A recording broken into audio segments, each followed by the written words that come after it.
Who was it? Don't worry. Okay, all right. Okay. I'm on the Honest Tattooer podcast, but I'm not trying to have a problem at the next expo. A few years ago, I became partners in a tattoo shop in Miami, and it became Inked Miami.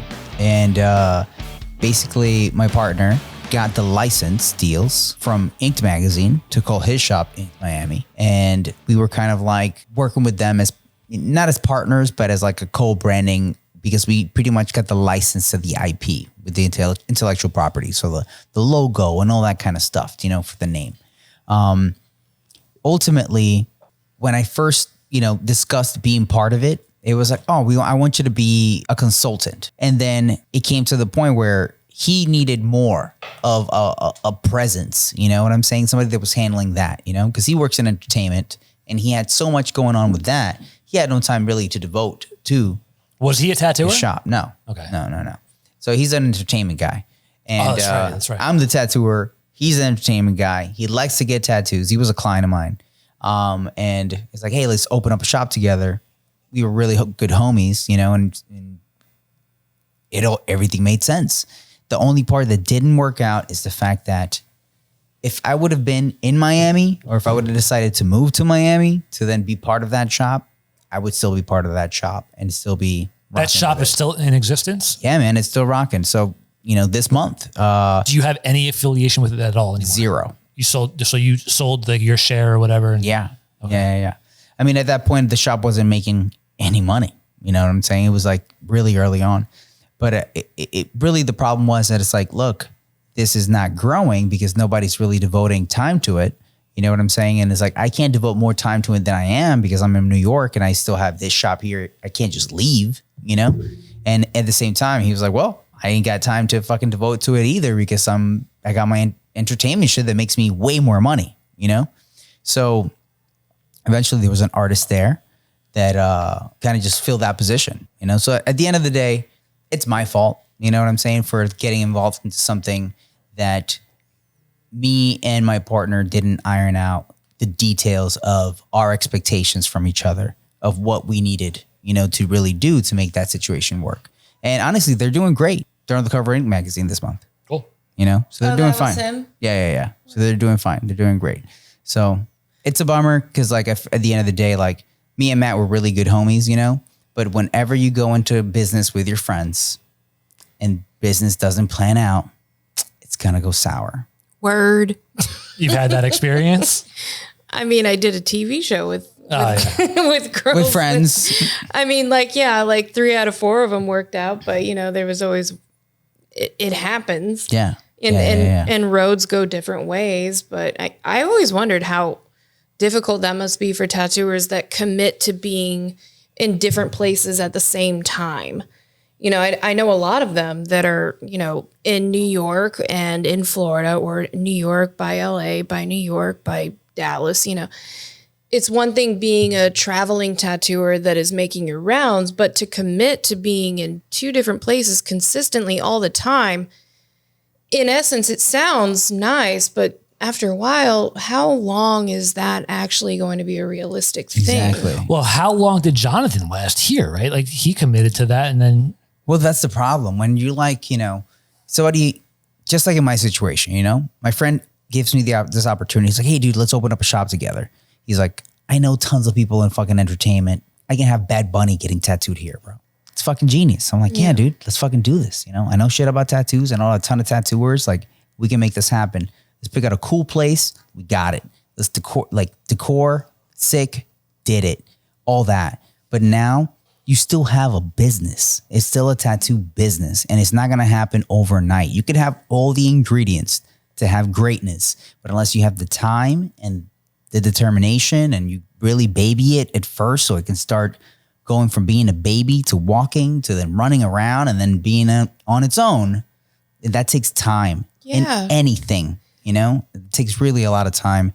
And unfortunately, I was at a point in my life where I had to either kind of weigh where I was at, and my choices came between all all right, I could move to Miami at this point in time and relocate. No Idols in New York is going to suffer because I'm not there. My son that's like under a year old, you know what I'm saying? Or it's about a year old is not going to see me.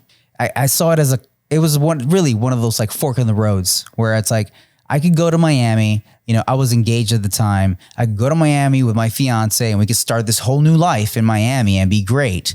But I'm going to be away from my son. I'm going to be away from the shop that I built and I started with my friends in the beginning. You know what I'm saying? When was this?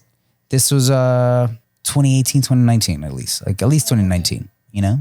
I think it was like around 2019, maybe 2018, somewhere around there. That was the old location. Yeah, well, we were still at the old location. And it was at that shop, it was still just me, Matt, Gabe, Matt, and a few of the other people that were tattooing there at the time.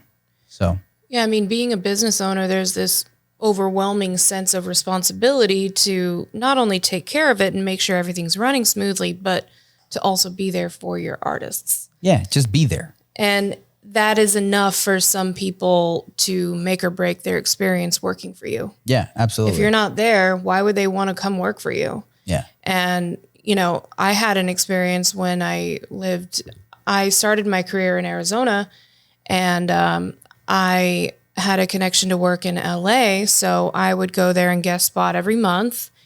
And I'd come back to Arizona. It was like a 6-hour drive, easy stuff. But I went there to work for this certain artist that I really looked up to. And he invited me to come work there full time.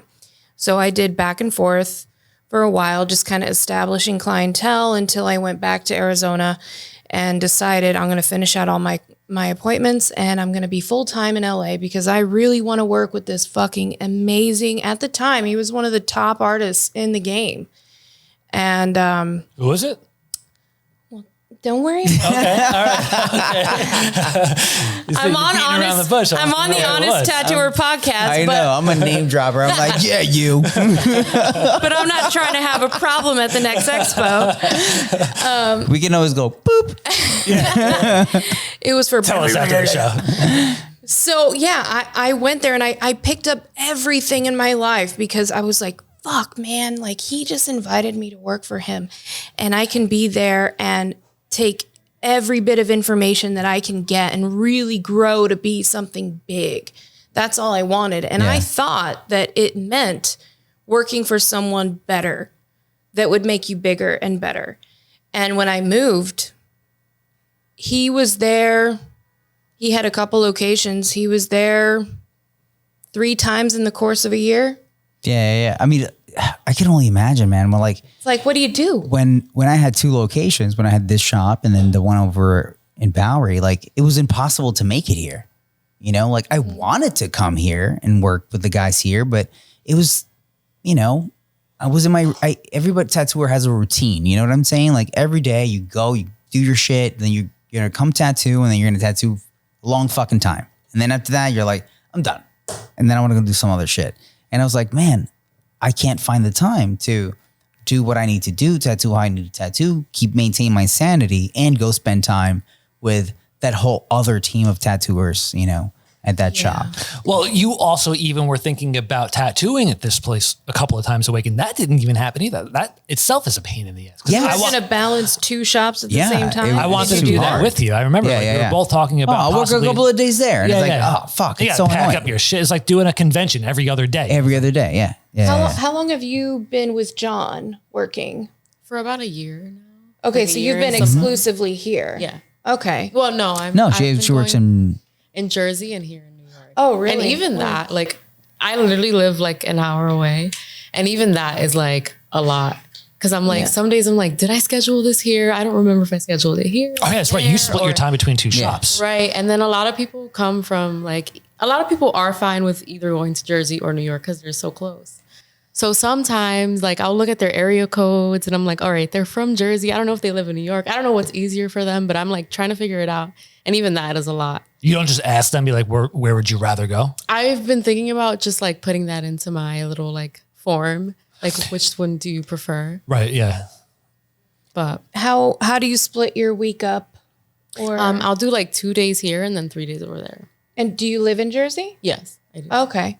Gotcha. But I am trying to like more focus it more over here. So it's hard. I don't want to be like, Jersey is an option if you really can. And for my clients who I built a lot of clients over there in Jersey. So I'm like, this is still an option if you really can't make it over here.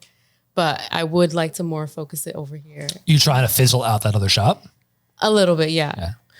Well, I feel like there might be an obvious benefit to being able to tattoo in New York City. Right. Price. And you have people from everywhere. Like it's harder for people from Texas and people from California or from everywhere else to make it to Jersey, but it's way easier for them to make it to New York. Man, I learned that so quick because I was working in the suburbs in New York. Where? It's Rockland County. I used to live in Westchester. Okay, all right. I was gonna say you lived in Rockland. No way. Not Rockland, but I was there all the time. So I worked there for 10 years, and I only tattooed people that were like within 5-mile radius, right? Exactly. They don't want to cross that Tappan Zee. Dude, no. And then even I knew it too. I knew coming here that once I moved into the city, the people who lived in Rockland would not follow me. And I knew that coming in. I knew it. But it was something that I was willing to risk. But man, as soon as I came into the city, I started getting requests from people out of state, right, out of the country. People who are like just visiting. Yeah, dude. Yeah. It opened up my clientele dramatically. A whole lot more. That's a phenomena absolutely. in itself, right? Yeah. Because there's a lot of very successful tattooers that are in a very Middle of nowhere. where the fuck are they? Yeah. But yet, people like Josh Duffy, he's been charging him a ton of money, obviously as he's deserved, but he's in the middle of nowhere. Yeah. And then people are willing to go there too. Like I don't and they understand. are. They really are. I feel like because my wife has been talking about moving out of New York, and I'm like, I don't know, man. Like I feel like I'm gonna step back, like way back into the 99, and no one's gonna want to get tattooed by me anymore if I do that. Man. Yeah, I feel like I noticed a huge change in my clientele when I moved to New York. They came from everywhere and they were more than willing because before, I had come from LA to New York, so people were more than willing to come to LA. But if you're traveling, you want to come to a city where they're going to have a good time and they make a vacation out of it. They make a trip out of it. Yes. They're not going to want to go from, Columbus to fucking Little Rock. Like it doesn't mean anything, right? Well, not only that, but it's accessible. It's so easy. That's what it is. Accessibility, and also from a business point, it's location. Mm-hmm. Yeah. And location, like you said, it kind of dictates price. Yeah. You know what I'm saying? Yeah. Like if for whatever reason we opened up a shop in Fifth Avenue, the person that walks in there knows that the price is going to be reflective of the fact that this is in Fifth Avenue. Absolutely. It's going to be reflective of that. And they know it. As soon as they walk in, they're like, yeah, I came here and But this the is way here, we and I see know Fifth Avenue versus, like any other street in the city, they see New York City as the same way that they would look at the capital of their state. Yeah. They see, oh, we're going to New York. We're going to spend top dollar. And I'm going to one of the top artists in New York, and I'm going to have a lot of money set aside. And most of my clientele are people that are traveling. And almost every single time they're like, I brought my family. We're going to go do this. We're going to go to the Met. We're going to do, So it is a benefit, obviously, to live in the city to bring in clientele that you wouldn't normally have because it's an advantage on that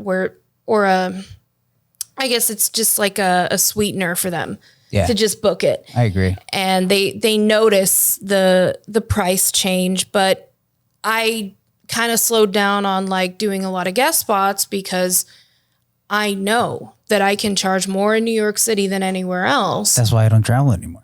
Oh, same. Why would I go anywhere to make less money? That's insane. Exactly. I'm going to pay money to get there and then charge less? Right. Stupid. I started stupid. my career in Arizona. And in Arizona, you can get a 3-bedroom house for $750. That's wild. Like, what? Yeah. So they're going to look at a $3,000 tattoo and be like, fuck you. Yeah. We're not paying They're like, that. no, I'm not paying that. No. Yeah, I get it. So with the location and also the client comes a different, expectation of what they're going to pay. So I think in New York City, obviously it costs a lot to live here. It costs a lot to run a business here. And aside from that, whenever you price yourself at whatever you think you're worth, you can't beat New York City when it comes to making as much bang for your buck when it comes to this industry. I know John doesn't feel this way because you're in a different breed. I even said it before. I would like to know your opinion about this. So you just said you could charge a lot more in New York City than you can anywhere else. I know that you're worth it, but when you, at the end of the day, you're taking that much money from your client, do you ever feel like, man, that like I feel guilty taking this much money for what I just did? I have before, until I was lectured from my peers that I wasn't charging enough. What are you doing? Yeah. John tells me all the time, and Like, I what still are you feel doing? bad. I still feel bad. What are you doing, bro?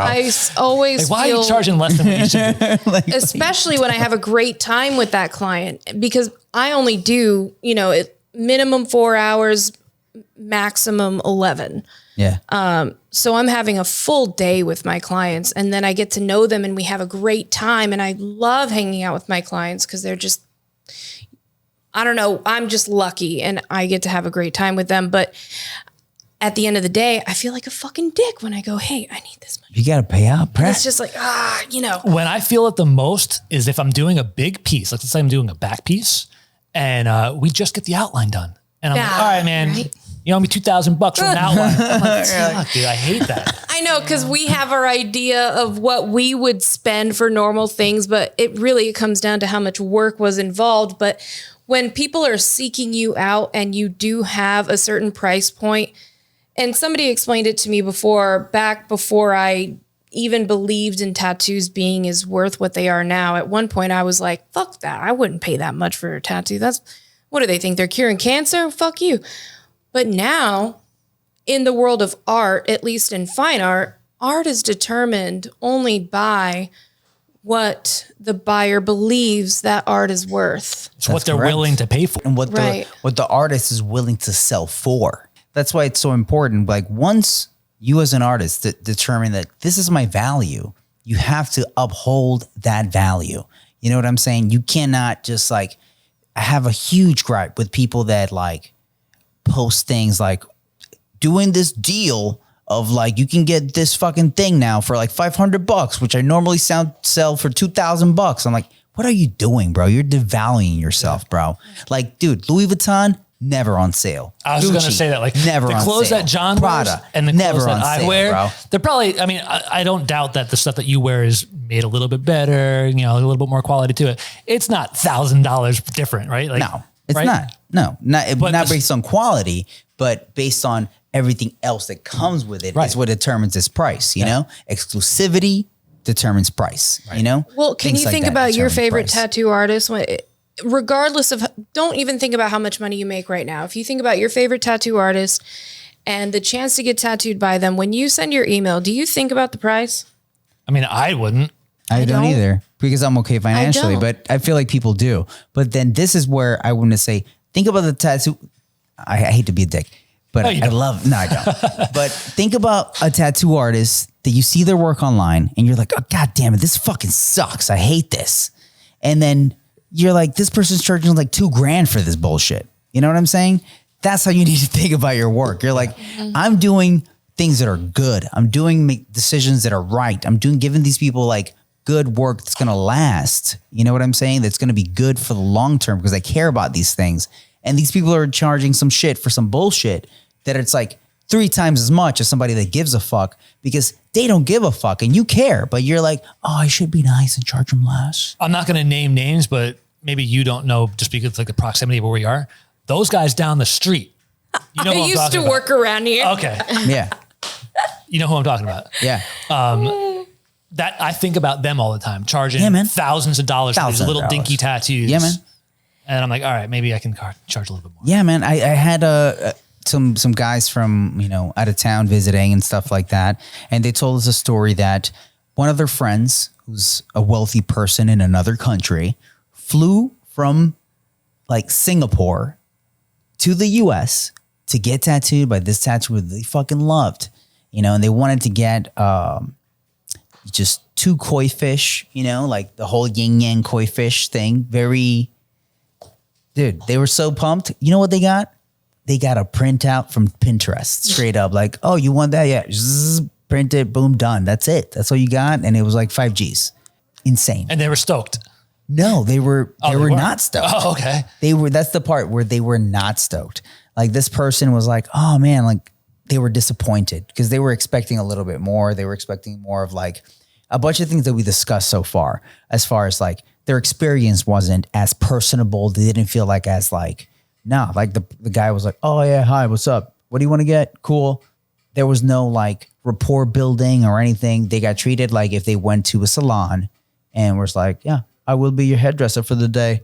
Done. At that point, they might as well just put a quarter in the gumball machine and get like whatever. Get whatever it is. You know what I'm saying? Temporary tattoo comes out. You know, but it's like, even if the guy did the same design, but at least gave the person much more of an individualized feeling of an experience, I think that it would have been a different story to tell. Totally. You know what I'm saying? Because that's why I'm saying, like, even if you're just doing like, you know, a single line script, but you do that fucking excellent. You're great at doing a single line script and you're able to build a good rapport with your client, make them feel like they were heard, like their situation was special. Like you didn't just tattoo 4 of those earlier. You know what I'm saying? Then that person feels good about it. And then the money to experience equals each other. And that's a happy That's what marriage. we were talking right about earlier. You know what I'm saying? That has to kind of balance out. I mean, how lucky are we that we get to charge what we do, doing the best job in the world? But also, when you got to think about it, when people are seeking you out, there is for the majority of them, they're going to expect to have to pay a lot of money. But when it's your favorite artist, money is just kind of like, all right, I'll make it work. Yeah. I'll figure it out. If it's not now, I'll save up for it in the future. And I'm going to make it work because this is how valuable it is to them. It's the money is just the means to get what you want. It really doesn't have the same value. Like, all right, I just want to get that though. I mean, some people feel that way about, you know, a certain bag, like a Chanel bag. Like I would love one today, but maybe I got to wait another couple months for me to afford it and feel good about it. But I know that I'm going to want it. Yeah. And I know that I'm expected to pay for it. And whatever the price is not something for me to determine. It's just how much value I put on that bag. Whereas there's other people that would just want to buy, you know, a fucking Walmart bag. And that's just the same. That's fine to them. It's good to them. Yeah. Hazel, do you charge different from the other shop in Jersey than you do here in New York City? No, I'm terrible with pricing because I feel like for me, I feel like the hard part is like when people come to me to get a tattoo, it's like, it's kind of like you're helping me help you kind of thing where like you're getting this service, you're getting this, you know, thing that you value. And I'm, you know, getting to do what I love every day. So for me, pricing is very hard because I'm like, I'm having a good time doing this. You know, it's something I want to do. So I'm bad with pricing. And I try to charge the same whether I'm in Jersey or like in New York. How long have you been tattooing? I've been tattooing for 3 years. Okay. Yeah.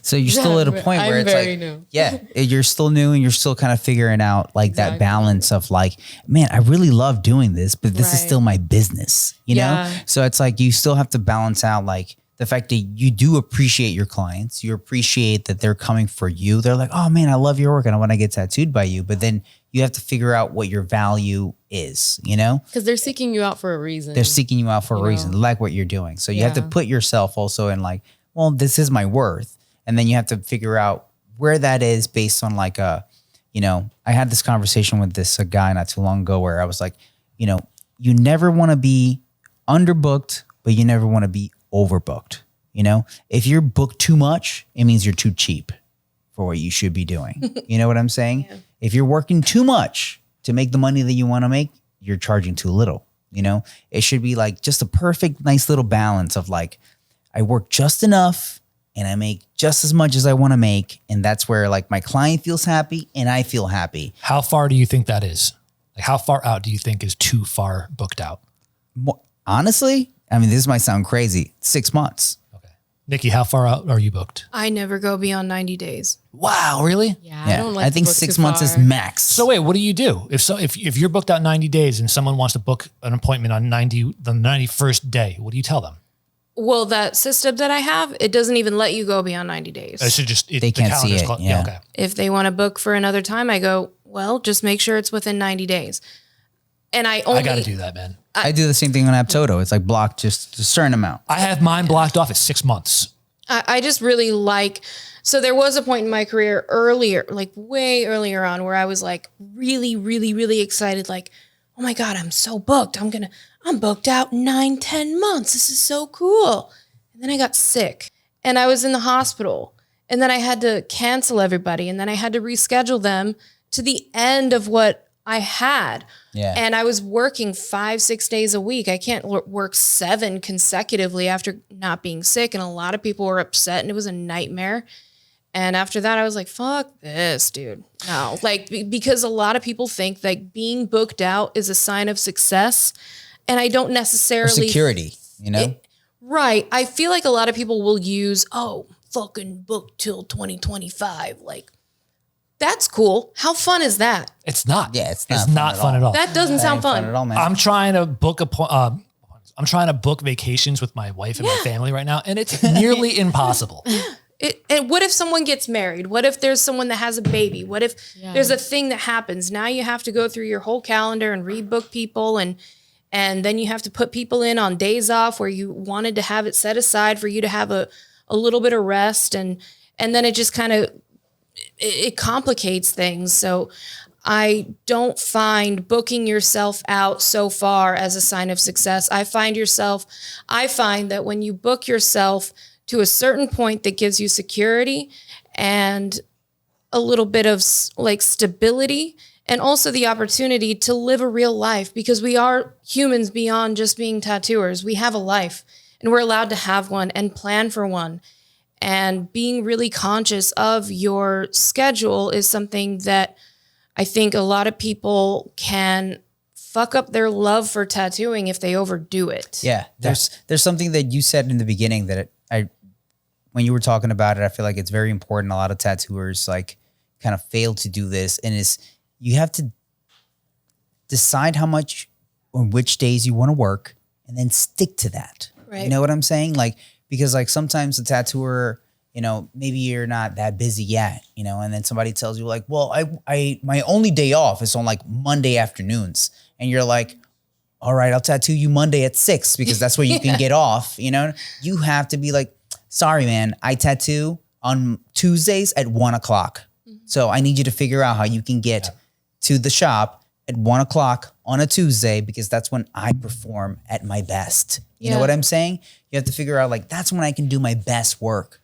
As long as we start at this time and under these guidelines, you can get the best of me, you know? And that's hard, you know, because sometimes, you know, you have to tell the clients that no word, you know, and they're like, well, you don't do Sundays? No, bro, I don't do Sundays. Figure it out, man. The guy I was tattooing yesterday, he was like, he figured this out on his own. And he's like, man, wait, so what do you do after you've been tattooing all day and you got to draw for the guy tomorrow? I'm like, I go home and I draw. He's like, so what, you just like, that's a repeating cycle all the time? I'm like, yeah, man, like it never fucking stops. This is work, bro. Yeah. I mean, I feel like people figure out their schedules according to what best fits their lifestyle. And I feel like that is a never ending journey, because life is never certain ever. You can plan this out to be perfect for you for the next year, but what if you change a little bit? What if you have a new interest? What if you want to pick up a hobby that takes up certain days of the week? You know, like, I think it's good for us to be flexible and also have a set schedule that allows us to perform at our best. And, you know, for a long time, I was doing like 5, 6 days a week. And then 2, 3 years in, my back was shot. 2, 3 years into tattooing and my back is already shot. Like, what kind of future is that? So now, you know, I've had to, instead of doing that, and I had to, like, I think 2 years ago, I took off 4 months because I could not move. My back was shot because I just got so excited with working, and also felt the pressure to be there because it was my own shop and it was new and I had a lot of people coming in. I wanted to be present, and I overdid it, and then it punished me and I had to take time off, and I don't want to do that again. And I felt like I was lacking in other areas of my life, whereas my friendships, my health, my body, you know, so I've kind of maneuvered my schedule to be work, day off, gym, massage, draw, work, gym, massage, Pattern. It's kind of a pattern that works for me now. And whenever it doesn't suit me anymore and I need more time for whether it be my relationships, my friends, time at home, if I want to just relax a little bit, then I'll change it. But for now, this is what suits me really well. And it's a very stable pattern. And it's easy to plan my life that way because if something comes up, okay, well, 3 months down the line, because no one's going to plan like an important thing within 3 months. Yeah, absolutely. I mean, I feel like 6 months is also a manageable amount of time, but years, dude, like that. I'm sorry, that sucks. Yeah. To me, that sucks. I would feel very stifled by that. And I would feel a lot of pressure that nothing can get in the way of that because life is ever changing and ever flowing and events happen and things happen. And I think it's beyond just being a professional, being a tattooer. You got to be a person and you got to water your relationships, your family, your life or your health. And making that a priority should be just as important as everything else. But for some people in the come up, that's not as important. And I respect the hustle. Yeah. And I mean, some people just, it takes time to get into that place where you can do that, like I feel like we're very lucky. We get to do something that we really enjoy to do, get paid really well for it. And, some people, no matter how they're feeling, they got to go weld. Yeah, some people have to work 5-6 days a week. Yeah, they're like, I don't care about your feelings if you're tired or whatever. You got to go weld, bro. Yeah. You got to go weld that fucking shit, bro. Yeah. There's nothing else about it. That's your job. Go do it. Your family needs you. It is what it is, Like your feelings don't matter. Get to work, bro. But if you were to start over from day one now, like say you had no clientele, but the knowledge that you have after all of this time, I don't think you would have such a set schedule. You would probably be very fucking available and you would be on your phone and you would be messaging people. You wouldn't have a person in between, because you're having to build from the ground up. Yes, absolutely. So the things that we're talking about are actually just benefits of time and patience and working hard over years and figuring out the things that we trip on and how to make it work like a well-oiled machine. But when you are new, you don't have that privilege. No, you gotta hustle. Have to hustle. You gotta hustle. You gotta put your head down, answer all those emails. Oh man, those days were long, man. Like you were talking about, you would spend a whole day of like tattoo all day, then you would freaking draw. Oh yeah, I gotta answer emails now. Yeah. Like, when everything was on you, when it was like, I'm not at a point where I can really afford, an assistant full time. Man, that's why that's why I love this client booking app because it's like having an assistant, dude. It really is. It really is. I streamlined everything, so we use JotForm also. So we have I have a request form. They fill out what they want. They send pictures of reference, pictures of the body part that they want it at. I have them like check off all these things. Is it a cover up? Is it working in between tattoos? Like, do I got to do like anything special? It streamlined everything that all I have to do is email the guy back. That's cool. Here's the link. See you later. And I don't talk to them at all. Yeah. Right. Yeah. But because you are already established, it's because if you didn't have this, then your life would be chaos. But when you're a beginning tattooer and you have all the time in the world, you're going to do that all manually. Yeah. So these things are really just given to tattooers that need that extra help that helps streamline everything. So, and it's been really enlightening for me because I took on an apprentice 2 years ago and it was my first apprentice. And it was really cathartic for me because I was not only teaching her how to tattoo, but how to be a businesswoman and handle herself in this industry. And it's crazy because a lot of the things and the advice that I would give her in the beginning, I've had to tell her, well, remember that thing I told you in the beginning? Don't do that anymore because it's not applicable. Yeah. You can't be messaging people on Instagram like this and like this because now you're a little too busy and now it makes you look like you're not in as much demand. So everything changes according to how much you are in demand and how much you can handle on your own. Yeah. You know, and it's just been really like, it's a cool thing to see when you teach somebody just how to tattoo, but also how to maneuver yourself in this industry. In the world of it's being fucking a tattooer. wild. Yeah. I know a lot of tattooers that are either really good at tattooing, terrible businessmen. Yeah, that was your last podcast. You guys were talking about that. Yeah, like, talking of like you could be great at tattooing, just really bad at managing your time, bad at budgeting, bad at all these other things, you know? So I was like, You got to wear a lot of hats to be a good tattooer. you really do. I mean, in the last, 5 years, it's like, hey, you got to be good at social media, guys. If you're not good at social media, bro, it doesn't matter how good your tattoos are. Nobody's going to fucking see them.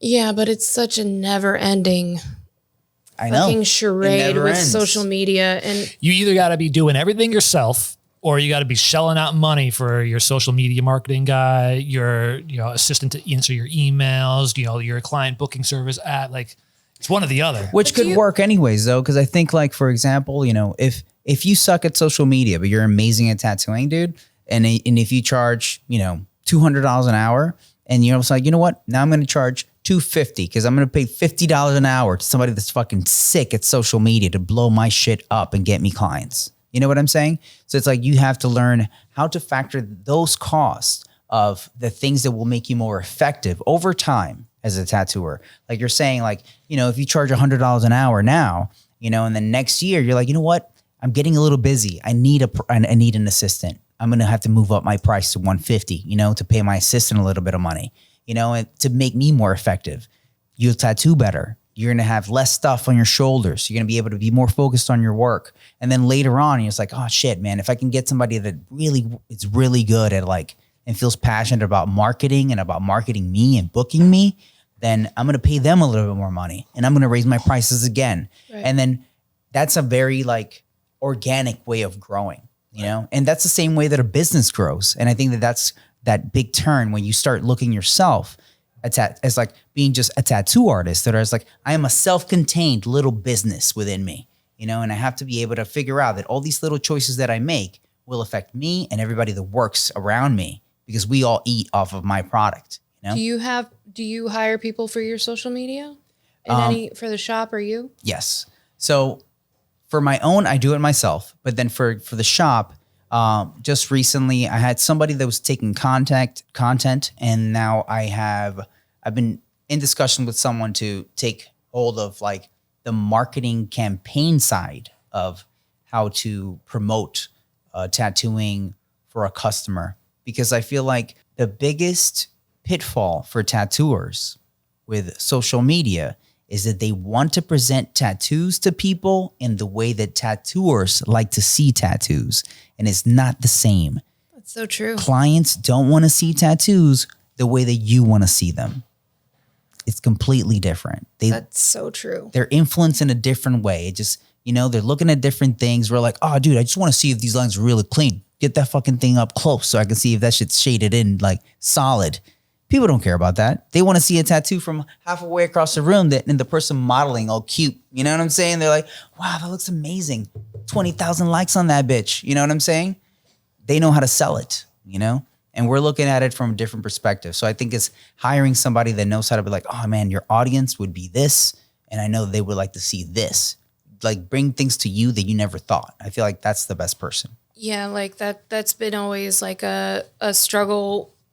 At least whenever, because I have a lot of guest artists that come, and I feel like whenever they are guest spotting, they want to get something out of the experience other than just working somewhere else. It's taking a little bit of information from other artists. That's what we all do guest spots for, is so we can grow a little bit, so we can be more aware of our surroundings, our peers, and find out what else there is instead of our own little bubble. And yeah, I have seen that some people that are lacking in social media, they most of the time, as you said, post as if they would want to see a tattoo. Yeah. But we're not marketing to tattooers. What do we care if a tattooer wants to get tattooed by us? It doesn't matter. Our bread and butter is the people. Just people. It's just people that like art, people that like tattoos. So we have to present it in a way that makes us accessible, makes us something that people would want to click on and make make them want to follow you. And that is always ever growing and changing, especially with algorithms and Instagram and how it's all changed. Because, you know, we've all started tattooing before Instagram ever existed. But back in the day when it was just one shot picture of a tattoo, that was enough for us. Yeah. That was plenty fine. And then some people would be like, oh, just do it on a black background. Oh, just use a polarizer. Just one photo, really good. And that was enough. But it's not anymore. Not anymore. And it's because of the short form videos. Short form video. Yeah, it has to be interesting and it has to keep people's attention because every time you scroll, it only lasts 2 to 3 seconds. So you got to make your point across within that time because normal people are not going to zoom in on a tattoo or see a tattoo the way that tattooers see it. Yeah. They're not going to look at like, oh shit, I love how they really encompass the background and made it interact with the foreground. Yeah, yeah, and then yeah. they did this with this style and also did. They don't think about that. The other day, I did a screen grab that it was like, this is how, I haven't posted it yet, but it's going to be a reel of like, this is how tattooers look at tattooers. And I'm looking at my Explore feed and I see a tattoo and then I click on it and then I go, and I zoom all the way into that bitch. And I'm like, oh, look at that fucking filter they put on this motherfucker. And then I zoom back out and I close it. Cause that's how we look at tattoos. Like, you know, most people don't. They're just like, oh, that's sick. Like, Yeah. and gone. And how quick that is too. I just learned a stat when I was doing the whole YouTube view counts. Yeah. How long it takes for it to actually register as a view. On YouTube, it's a pretty lengthy amount of time.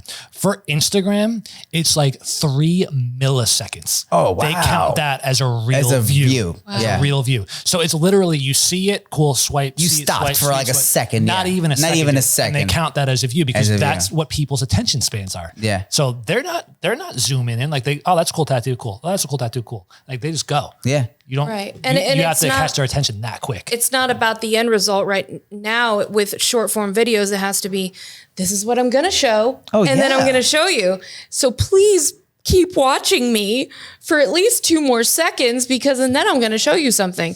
Whereas before it was like, here it is. Do you like it? Yeah. It's not that way anymore. No, not at all. Like some of the biggest like videos that I see on like Instagram are videos that I was like, they're like 6-7 seconds long. And it's like just saying like, people say that I should, you know, post my process longer. And it's like this, them making a t-shirt, but you never even get to see the t-shirt. It's just the process of it, you know? And you're like, fuck. Have you seen how stencils do on Instagram? Oh, they kill. Or TikTok? Just peel a Just stencil off. stencils. They don't give a fuck about the They tattoo. don't even care the end product. They don't care. You know? It's wild. It's wild. So I feel like we can do a whole episode on that. on Instagram and the algorithm I and know. social media marketing, but we've been going for a long time. Yeah, this is pretty good. We hit We haven't almost even a 2 talked hour about mark. the shit that you wanted to know. I know. So know. I think you have to come back. Yeah. Okay. And we'll Nikki, do you another episode. definitely have with to come Nikki. back. Do another episode with Hazel. We're going to just pry on Hazel the whole time to get Yeah. her to talk more. But yeah, no, this was great. Yeah, this was awesome. Thank you for coming. Thank you for So having much. me. Yeah. I want to say thank you guys for coming again to Honest Tattooer and hanging out with us. And most of all, for supporting us. And if you want to support us, make sure that you go on our Patreon. And that's on. It's patreon.com/honest tattooer. And most of all, you know, keep it real and keep it honest and keep doing good tattoos. We'll see you guys soon. Bye. Salud. Salute. Cheers.